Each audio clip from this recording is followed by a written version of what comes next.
Hello, I'm Linda from paperboutique.blogspot.com, and today we're going to be making these cute napkin ring decorations that are detachable and reusable. They also make great party favors. All you need to do is just remove them, and you can use them for refrigerator magnets or give them away at your next dinner party. Let me show you the other two that I made. I'm going to have a party on the 28th and I'm going to make more of these, but these are the ones that I have done so far. But I'd like to demonstrate first how to go ahead and make kind of the napkin ring attachment, and then I'll show you how to go ahead and do the decorations or the Cricut cuts. Well, let me start by using this particular one.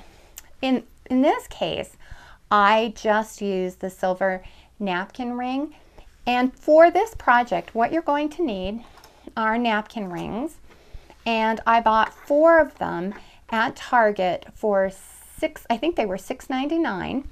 And the reason I use these, and I'll show you in just a minute, is that they're thin and you don't even have to attach the magnet to them, and I'll explain that in just a minute.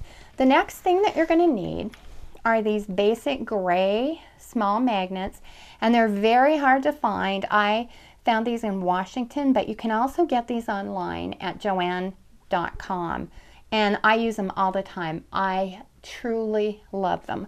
Well, let me show you this again.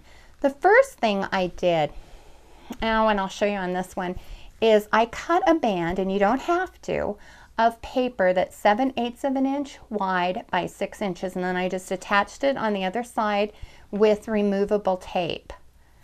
And I'll show you how to do the magnets in just a second. And on this particular one, I didn't use any of the paper. I just wanted you to be able to see how it looks with just the silver band. So let me show you how to do the napkin ring. And to do that, I'm going to take it out. It is so simple. And there's just, I'll bring in one that I haven't done yet, and we'll just take this off. And what this is, and see, they're super sticky magnets, and the magnet on the back came off, and I'll show you how to do that in just a second.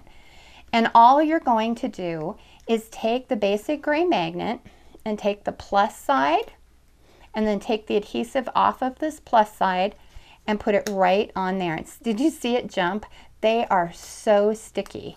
In fact, if you actually are using these on a project and you're going to put magnet to magnet, always put an extra like circle of paper here and a circle on the other piece of the magnet, because they will rip apart the paper. But in this case, all you're going to do is put the one magnet there, and then, like I said, you can store these for next Valentine's Day, or laminate them if you want them more durable, or give them away as party favors or refrigerator magnets. Now, to get the magnet to attach, all you're going to do is take the minus side, and you can leave this on or put another color dot on top, but you don't need to take it off for the adhesive, because you're going to put the opposite end. So I think you can see that. There's the negative, and they're so strong that this is all you do. And there is your napkin ring, and you can just replace these, take them off. And the good thing is, let me just pull that off, then you just take the magnet off and your ring is just like new. Well, let's go ahead, and it stuck to the back of this one again, and I'm going to take that off there. There we go.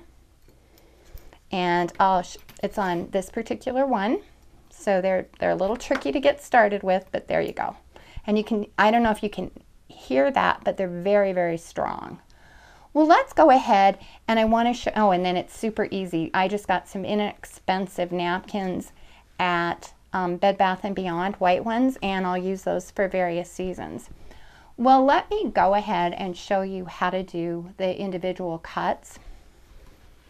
The first one I did is from Indie Arts, and this particular cut is at 2 inches. I used the shadow, and then I used the regular cut, and then I used the blackout. I'm sorry I don't have the book to show you. I got this with my Cricut, or it came with the Gypsy. I'll move that out of the way. And then the next one I want to show you is this particular one, and I think this is such a cute cut. And it is on page 72 of the Sweethearts cartridge, And all I did is, instead of cutting out the little hole, the one with the little holes, I just did the shadow, and I did all of the layers, and I'll bring this in, and I cut it at 2 inches, and it was just super, super simple. And then I just did the faux stitching. I think this one's my favorite. And let me bring in, one of the things I wanted to show you is I made them in different sizes so you could see a little bit different orientations. And this is the Cupid, and I love this particular cut. And all I did was take a piece of paper again, 7/8 of an inch by 6 inches, and wrap it around my napkin ring. And this particular cut, the Cupid cut, and it's really why I bought this cartridge. I just got this cartridge, and I can't believe how much I'm using it for Valentine's Day. And here's the Cupid, and I cut the Cupid at 3 inches, and then I cut it again, just tried to just get a corner of it, and I used white glitter paper. And then the layer, you can see there's the arrow, and then the layer, or that's the layer to this one. The arrow's right there. I think that's probably too small for you to see, but I cut it in contrasting paper, and this is a glitter paper. The other fun thing about this, and let me just pull this off, is look, even if you just wanted to do the napkin ring, and then like I said, that magnet just slips right out, you could just do paper over, you know, your napkin ring and just have a really cute and easy look for each holiday. And it's super, super simple. And the last one, whoops, let me get that straight, I knocked it. And the last one I want to show you, I'll just leave both of them in here, is this particular cut, and it's from the Gypsy Wanderings cartridge. I'll move this. I forget about my Gypsy Wandering that came with my Gypsy. This is a very versatile cartridge, and it's an all-season cartridge. For this particular one, I cut the shadow at, I believe, let me just double check my notes here. I cut the shadow at 2 inches and the rest of the cut at 2, and then I just sized the inside heart at 1.5 inches. And for this, I just used regular cardstock. And like I said, these would be great. You could take them off and store them, put them away, give them away for party favors. They're just really, really fun. And I'll move this, and I'll just bring in another. I don't know if my screen's large enough to see all 3 of them. But I'd like to thank you for watching, and please visit my blog at www.paperboutique.blogspot.com for more projects and ideas. Bye-bye.